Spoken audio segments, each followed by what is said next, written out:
Fala galera, chegando mais um dia aqui pra gente bater um papo, conversar. Mais um dia de uma aula. A gente precisa de aula, a gente precisa de aulas, a gente precisa aprender mais. Porque quando a gente tudo quebrado aqui das atividades aí que foram feitas. Mas assim, a gente precisa de aula, a gente precisa de conhecimento. A Bíblia, ela tem uma passagem que fala que o povo padece por falta de conhecimento. E por falta de conhecimento a gente erra mais. Por falta de conhecimento a gente deixa aquilo que a gente de fato teria que receber, ou teria que ganhar, ou teria que conquistar, a gente deixa isso tudo para trás por falta de conhecimento. E por falta de conhecimento, e aí tá, na minha opinião, a parte mais importante de tudo. Por falta de conhecimento, a gente põe a nossa família em xeque, a gente põe a nossa família em jogo, a gente destrói a nossa família por falta de conhecimento. E aí você me pergunta, Michael, como eu posso adquirir conhecimento para fortalecer a minha família? Como eu posso adquirir conhecimento para blindar a minha família? Como eu posso adquirir conhecimento para tornar a minha família intocável? Essas são as perguntas que vocês deveriam fazer. Num vídeo anterior, eu falo sobre o porquê e o para quê das coisas. A gente começa a fazer perguntas para si, porquê e o para quê. E aqui eu mudei a pergunta, foi o como. Quando a gente muda a pergunta do porquê ou para quê, a gente tira a explicação e vai para o aprendizado com o como. Mas eu não entendi. Como fazer? O como fazer, ele tá te colocando numa posição de aprender a fazer algo. Quando você coloca o porquê ou o para quê, ele te coloca numa posição de explicação. Você está entendendo como algo funciona. Alguns momentos da nossa vida a gente precisa entender, e outros momentos a gente precisa aprender para poder fazer e depois para poder explicar. Quando você assume a liderança de uma família, quando você assume o posicionamento para poder construir uma família, você precisa ter aprendido como construir uma família, e você tem que saber o porquê construir uma família. Quando você está munido dessas duas respostas, você consegue passar isso para outra geração, para passar isso para outra família. Michael, eu não entendi. E aqui a gente vai te explicar. São um caso aqui que a gente consegue tomar e dar conta de 3 famílias. Essa família daqui é da onde você veio, essa daqui é a que você vai construir, e essa daqui é a que você vai treinar. São 3 famílias. E o que acontece? Talvez exista uma possibilidade muito grande de você não ter adquirido conhecimento suficiente dessa família aqui para você construir essa família aqui. Talvez você não tenha adquirido conhecimento porque não houve a instrução. E aí dessa família aqui, você carrega para essa família aqui, como eu posso dizer para vocês? Vocês carregam vícios, vocês carregam traumas, vocês carregam uma bagagem de conhecimento que não vai ajudar vocês na construção dessa segunda família. Michael, o que fazer para eu deixar essa bagagem para trás, o que fazer para eu tirar isso de mim e colocar algo novo para eu construir a minha família. Eu falo isso, sabe por quê, pessoal? Porque muitos de vocês têm vontade de construir uma família. Hoje, tudo bem que diminuiu essa ideia de querer ter muitos filhos, diminuiu essa ideia de ter uma família robusta. Ou acontece também de pessoas de forma que inconsequente, elas tendem a ter uma união com outra pessoa por conta de ter engravidado a pessoa, e aí constrói-se uma família meio que de forma de gambiarra, como nem queria tratar disso, mas constrói-se uma família como se fosse uma gambiarra. E aí você vai querendo fazer com que aquilo dê certo. Você vai manobrando ali as coisas como empurrando com a barriga. Só que no final vai dar errado. No final vai dar errado. E aí você prejudica essa família daqui. Porque você veio daqui, você quer construir essa, e aí você prejudica essa. Porque você colocou um filho no mundo onde ele não vai ter um treinamento de família, porque o pai e a mãe vai estar separados. E mais uma vez, mais uma família que não foi passado o conhecimento, não foi passado o treinamento. Treinamento, no resumo do negócio, é o quê? É você se expor a uma situação onde você esteja aumentando de nível. Treinamento é uma exposição a uma situação onde vai existir uma fadiga. Treinamento é uma exposição a uma situação onde você vai se cansar, você vai estar exausto. Isso é um treinamento. As pessoas tendem a confundir um treinamento com uma conversa. Não, o treinamento está além. Quando você vai para a academia, você pega peso, você está resguardando as pessoas que não fazem isso. Elas ficam no telefone aí e vão para a academia para poder passar o tempo, para poder dar uma desopilada. E existem pessoas também dessa maneira. O cara quer ir para a academia para poder relaxar um pouco, mudar de ambiente, enfim. Não tem problema. Mas se você de fato tiver exposto a um treinamento, você vai pegar um peso lá, você vai começar a fazer o trabalho.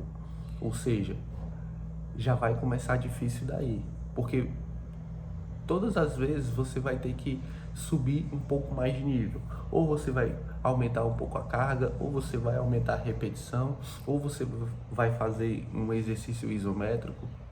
Você vai estar sempre mudando, burlando a sua cabeça, burlando a adaptação do corpo. Quando você burla uma adaptação do corpo, você se põe em um estado novo, que é um estado de fadiga.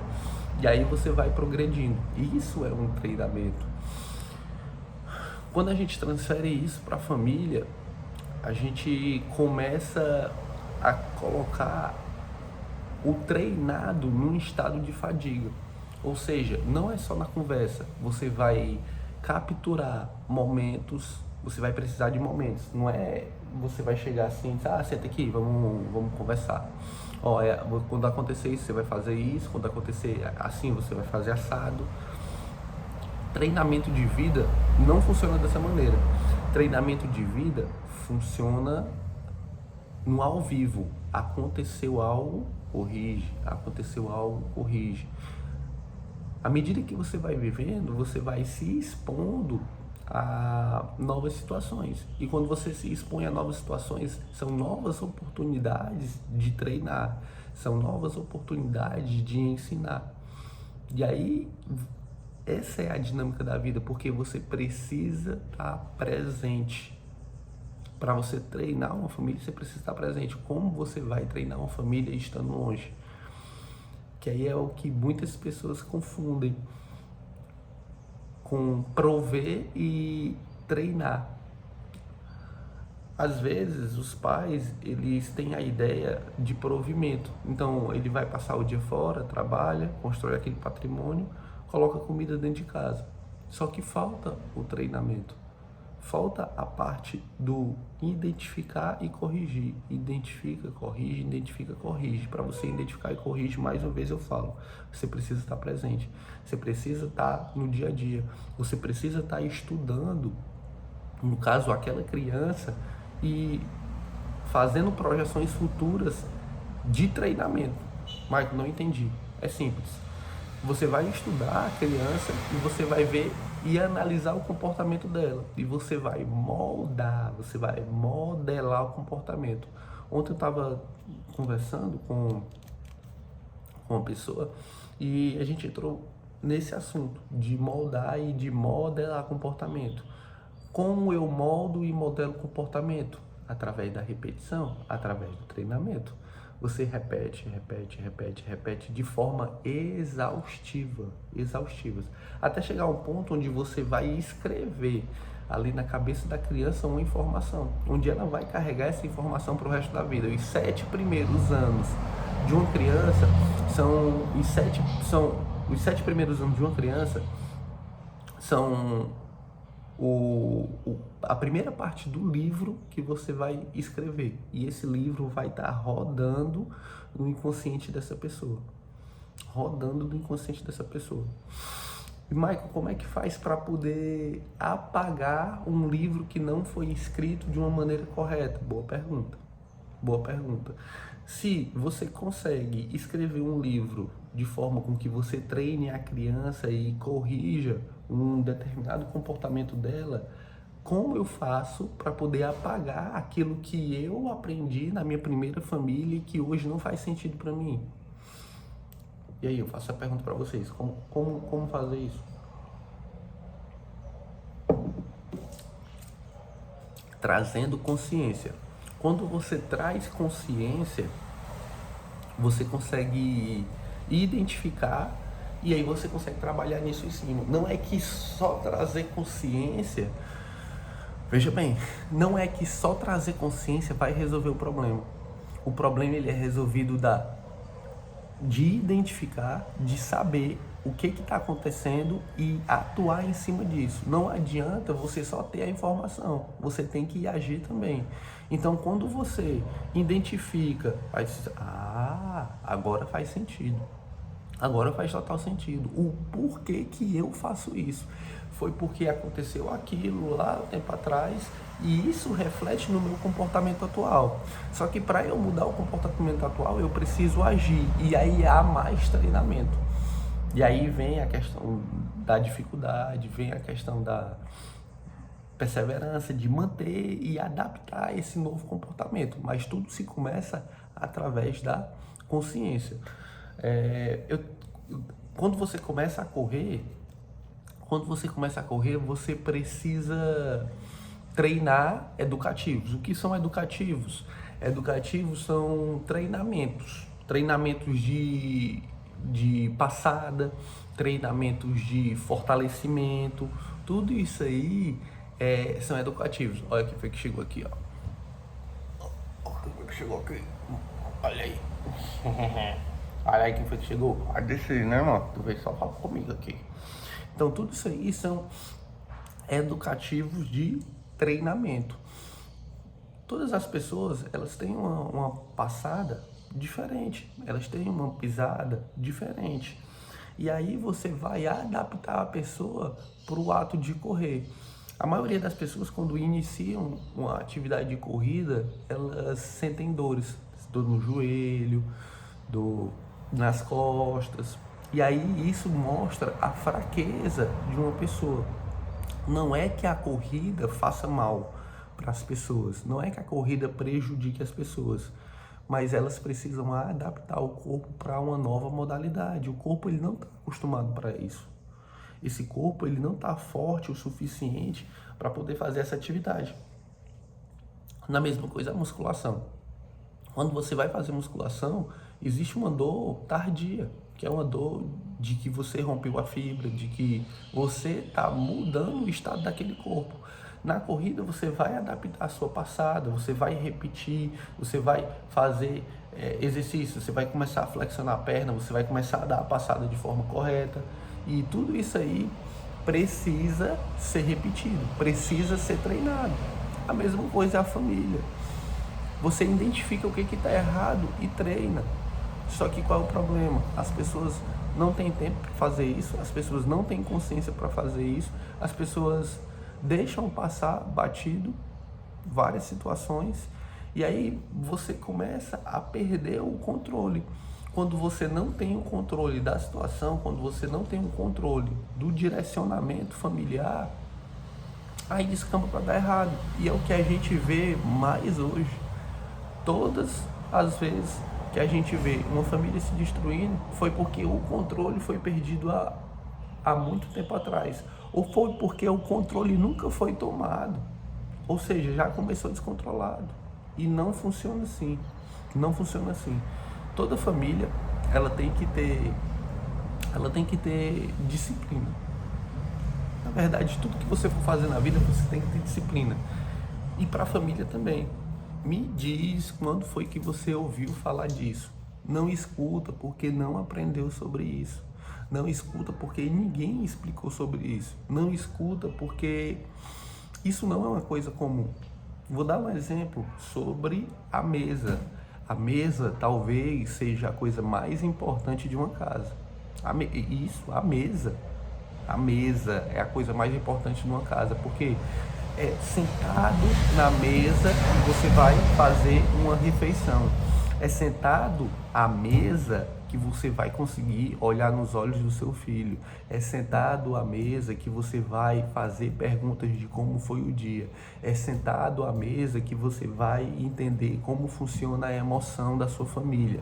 É sentado... Você consegue entender por que é a mesa a coisa mais importante da sua família? E aí quando a gente traz para isso aqui, ó, a gente traz para a Bíblia, o que na Bíblia fala que nós temos que ser imitadores de Cristo. E aí eu pergunto para você, o que Cristo fazia sentado à mesa? Celebrava. Existia a experiência da mesa, onde você sentava para comer e você ouvia, você conversava, você entendia. Tudo na mesa. E a mesa, ela é tão importante porque você vai tirar 2 momentos, um momento do dia, 2 momentos ou 3 momentos do dia para poder conversar, para poder tirar todos os assuntos aleatórios ou os assuntos que são fora do cotidiano da família. E na mesa é onde o assunto família vem à tona. Na mesa. E aí o que as pessoas fazem hoje? As pessoas não comem na mesa, ou as pessoas comem sozinho, ou as pessoas comem assistindo televisão, ou as pessoas não comem. Entende? Então, como você vai ter uma experiência fortalecida de família se você não tem uma experiência à mesa? A experiência à mesa é importante. A alimentação é importante. É através da mesa que você vai levar a outra experiência, que é a experiência da geladeira, para sua família. Michael, que experiência de geladeira é essa? É a experiência da geladeira. A experiência da geladeira é tudo aquilo que você come hoje. As coisas que você come hoje foi pela experiência de geladeira que você teve na família anterior. A experiência de geladeira. E hoje a experiência de geladeira também mata as famílias, mata as pessoas. Michael, não entendi. Por que uma experiência de geladeira mata as pessoas? Claro. Quando você não se alimenta bem, você começa a não cumprir as coisas que você tem que fazer no dia. Quando você não cumpre as coisas que você tem que fazer no dia, você se coloca no estado de preguiça. Quando você se coloca no estado de preguiça, você não consegue progredir. Quando você não consegue progredir, você fica desmotivado. Quando você fica desmotivado, você não se alimenta bem. Quando você não se alimenta bem, você tem problema de saúde. Quando você tem problema de saúde, interfere na vida sexual da sua família. Uma experiência, a experiência de geladeira. Tem a experiência de mesa e tem várias outras experiências que são construídas através da família e que você não aprendeu. E sabe de uma coisa bacana? É que tudo isso eu também não aprendi. Só que eu corri atrás. Eu quis aprender. Eu tive curiosidade. Eu acho que se eu tivesse ouvido ou visto um vídeo desse anteriormente, eu tivesse tido consciência mais cedo, os resultados teriam vindo mais cedo também. Aqui eu não estou lamentando ou estou questionando o porquê disso, mas o que faltou para mim no momento onde eu precisava, aqui eu estou expondo para que não falte para você, no momento que você precisa. Aqui é uma forma de antecipação, aqui é um encurtamento de caminho. Como assim encurtamento de caminho? Eu percorri um caminho e aqui eu estou mostrando para você como você vai percorrer o mesmo caminho em menos tempo. Por que que percorre o mesmo caminho em menos tempo? Porque você não vai errar tanto como eu errei. Aqui eu estou te colocando no caminho onde eu estou dizendo o que você tem que fazer e só depende de você aplicar isso. Porque uma coisa é você me ouvir e não aplicar. Outra coisa é você ouvir e aplicar isso na sua vida. Talvez a parte mais importante não é nem ouvir tudo isso, mas aplicar isso.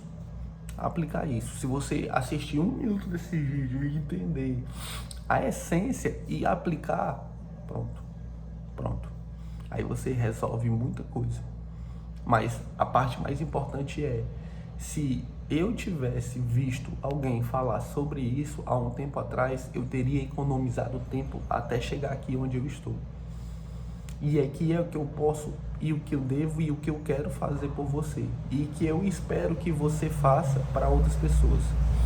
Porque quando a gente adianta um conhecimento desse, a gente consegue acelerar o processo de outras pessoas. E o grande game, a grande verdade sobre o jogo é isso, é a aceleração das pessoas. Antigamente a gente só conseguia ter uma conversa dessa tete a tete, porque a gente não tinha tecnologia suficiente para isso. Se eu quisesse fazer uma pesquisa, eu teria que ir até a biblioteca. Se eu quisesse aprender algo, eu tinha que me deslocar, eu tinha que sair da minha casa, eu tinha que conversar com alguém, eu tinha que pedir um livro emprestado para poder ler, para poder entender. E aí eu tinha que pedir explicação por uma pessoa. E aí quando essa pessoa tivesse um tempo para poder me explicar, olha só o quanto de tempo a gente conseguiu encurtar com um simples vídeo desse. Agora você não sai da sua casa, você não tem desculpa para poder dizer que não sabia, porque existe o YouTube aí, tem um canal onde várias aulas são colocadas, vários conhecimentos são postos aí. É só você colocar como fazer isso, como assim assado. E aí vai ter várias pessoas ensinando isso. Não tem mais desculpas de dizer eu não sabia, não tem mais desculpa. Como treinar minha família? Você bota aí, como treinar minha família? Como aprender mais sobre a família? Como construir mais? Tem curso. E aqui eu tô te dando um curso de graça. Mas se você quiser pagar, tem. Porque quando é de graça você não valoriza. Mas pago, você paga um curso para poder entender sobre a família. Aqui tá de graça. E todo o conhecimento ele tá de graça na internet. Todo. A única diferença é que pessoas compilam e vendem para você. Mas tá aí, tá espalhado. Aí você vai ter que pegar uma peça do quebra-cabeça aqui, outra peça do quebra-cabeça aqui e vai montando. Se você tiver paciência, senão você vai comprar um curso. Aí futuramente também eu vou vender um curso desse aí pra você. Eu vou vender porque dado de graça não valoriza, não é aplicado. Você vê aí tem 6 visualizações.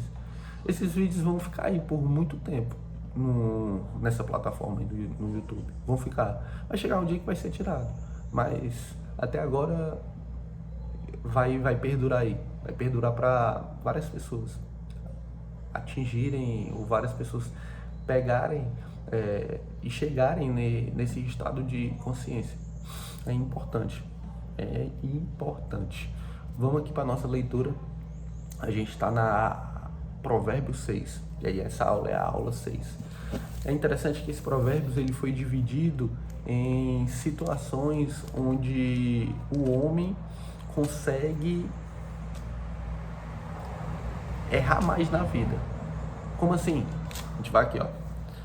Ele fala advertência contra o servir de fiador, ou seja, advertência quanto você emprestar dinheiro. Muitas pessoas já se deram mal emprestando dinheiro. Advertência contra a preguiça. Muitas pessoas se dão mal pelo fato de ser preguiçosas. Advertência contra a maldade. Muitas pessoas não entendem que quando você pratica a maldade, ela retorna para você. Advertência contra a mulher adúltera. E aqui é uma advertência bem pesada, talvez seja a mais pesada de todas essas. Você ainda cai naquela velha história de se envolver com pessoas que não fazem sentido para você. Se o homem controlar o pinto dele, ele resolve 70% dos problemas. Cara, é muita coisa. 70%. 70%. 70% é 70%. 70% é 70%. Então, aqui nesse provérbio é bem interessante, porque ele te dá dicas em várias áreas da tua vida. E mais uma vez, se você trazer isso à consciência e aplicar, a gente começa assim, ó. Filho meu, se ficastes por fiador do teu companheiro e se te empenhastes ao estranho, estás enredado com o que dizem os teus lábios. Estás preso com as palavras da tua boca. Agora, pois, faze isto, filho meu, e livra-te, pois caíste nas mãos do teu companheiro. Vai, prostra-te e importuna o teu companheiro. Não deis sono aos teus olhos, nem repouso às tuas pálpebras. Livra-te como a gazela da mão do caçador e como a ave da mão do passarinheiro. Ou seja, a partir do momento que você pega emprestado, você se coloca na mão de quem emprestou. Isso aqui é que ele está dizendo.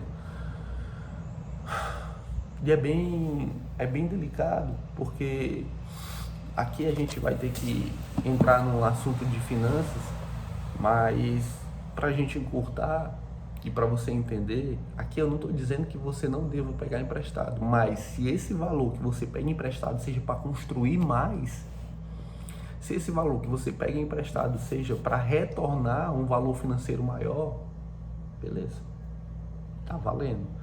Mas se isso não for, se esse valor não retornar para o seu bolso, se esse valor for se tornar em um bem de consumo, onde você vai ter que aplicar mais dinheiro, isso é furado. Isso é furado. E aqui eu resumi de uma forma bem simples. O neném faz. O neném entende isso aqui. Pegou dinheiro para reportar mais dinheiro, pegou dinheiro para colocar mais dinheiro, sai fora. Pegou dinheiro para poder ter um retorno financeiro através disso, show, beleza. Agora é interessante que, não, eu vou fazer uma experiência. Aí você começa a experiência com pouco, em relação a pegar dinheiro para poder fazer mais dinheiro. Se deu certo, você vai aumentando gradativamente. Isso aqui é arroz com feijão. Aqui ele diz advertência contra a preguiça. Vai ter com a formiga, ó preguiçoso, considera os seus caminhos e ser sábio, não tendo ela chefe, nem oficial, nem comandante. No estio, prepara o seu pão, na cega, ajunta o seu mantimento. Ó preguiçoso, até quando ficarás deitado? Quando te levantarás do teu sono? Um pouco para dormir, um pouco para toscanejar, um pouco para encruzar os braços em repouso. Assim sobrevirá a tua pobreza como um ladrão e a tua necessidade como um homem armado. Ou seja, não vai sair do canto em nenhum momento. Eu creio que o preguiçoso identifica que ele é preguiçoso. E a melhor maneira de mudar esse estado de preguiça é mudar toda uma situação. Geralmente as pessoas ficam preguiçosas pelo fato daquilo que elas comem, que elas consomem, aquilo que elas colocam para dentro. Dependendo do seu estilo de alimentação, dependendo da sua forma de sono, você consegue corrigir isso. Você consegue corrigir isso. As pessoas não têm energia suficiente para poder fazer aquilo que tem que ser feito, porque elas não comem direito e elas não dormem direito. E elas gastam energia com aquilo que não deveria ser gasto energia. Pessoal, todas as vezes que você não tiver energia para poder seguir um determinado caminho, significa que aquilo não faz parte do seu propósito. Falta de energia é caminhar fora do propósito. Quando você caminha fora do propósito, você não tem energia para fazer o que deve ser feito. Foi bem resumido aqui. Quando você não tem energia o suficiente, significa que você está fazendo coisas que você não deveria fazer. E quando você chega nas coisas que deveriam ser feitas, você não tem energia suficiente. Michael, como é que pode eu não ter energia suficiente se o corpo foi feito para estar trabalhando? Nesse decorrer de 24 horas, você tem energia suficiente para 24 horas, que é um dia. E aí na hora de fazer o que tem que ser feito, você não consegue. Tem algo de errado. Tem algo de errado aí. E aí a gente precisa trazer consciência. Vamos para frente. Pra gente não se alongar muito no tempo aqui, ó. Ele diz assim: advertência contra a maldade. O homem do Belial, o homem vil, é o que anda com a perversidade na boca. Acena com os olhos, arranha com os pés e faz sinais com os dedos. No seu coração há perversidade. Todo o tempo maquina o mal. Anda semeando contendas, pelo que a sua destruição virá repentinamente, subitamente. Será quebrantado, sem que haja cura. Aí ele diz assim: 6 coisas que o Senhor aborrece, e a 7ª a sua alma abomina: olhos altivos, língua mentirosa, mãos que derramam sangue inocente, coração que trama projetos iníquos, pés que se apressam a correr para o mal, a testemunha falsa que profere mentiras e que semeia contendas entre irmãos. Ou seja, tudo isso que você vai fazer, tudo isso que foi elencado aqui, são coisas que Deus abomina. E se você tiver dentre, é interessante depois que você pegue essa Provérbios aqui, que é o Provérbio 6, e leia. Você pega o Provérbios e leia. Aí você vai identificar aquilo que Deus abomina, aquilo que Deus detesta. E se você fizer alguma dessas coisas,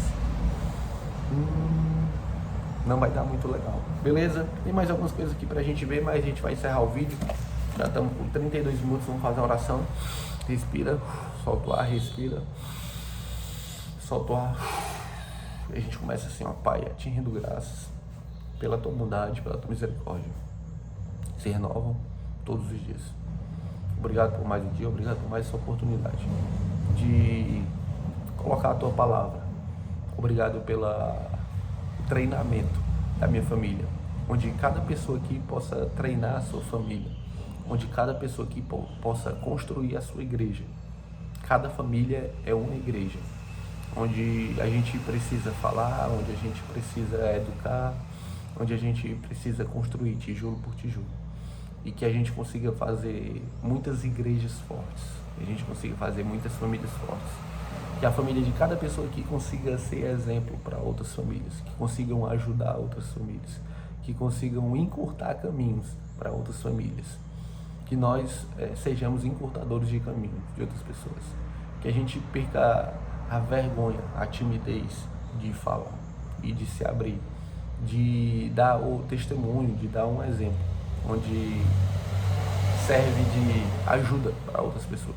Obrigado, Pai, por nos fazer de instrumento onde a gente possa levar a tua palavra a milhares e milhares de famílias. Em nome de Jesus, amém. Beleza, pessoal? Show de bola. Colocamos pressão hoje. Assiste esse vídeo. Manda para as pessoas que precisam, para as pessoas que têm a necessidade, para as pessoas que anseiam pelo conhecimento. Tamo junto, vamos botar pressão, valeu!